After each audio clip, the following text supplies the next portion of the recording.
The stablecoin yield.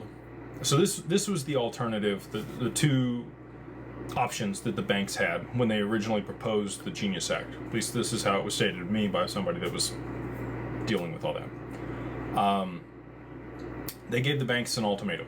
They said, look, you guys either have to pass the yield on these stable coins to your patrons, the people that are using them in your ecosystem.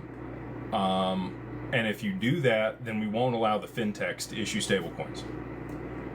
Or you can keep the yield for yourself, but we're going to have Google and Facebook and Meta and all these other fintechs become neobanks, and they're going to be able to issue their own stablecoin too, and they'll get to keep the yield too.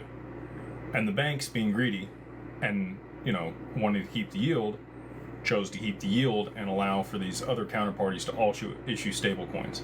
And now they've come back to the table and they're like, well, never mind. We might want to pass the yield on if they're out of the picture type thing.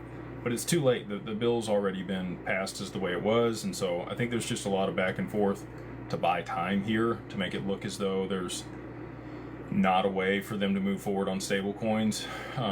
When obviously there is. We've just seen Fidelity issue their stablecoin with FIDD.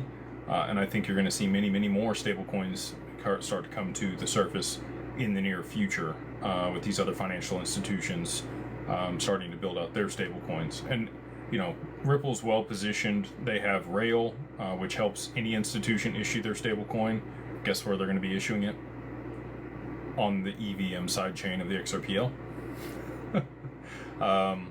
And it'll be interoperable with XRP. They'll use Palisade for custody.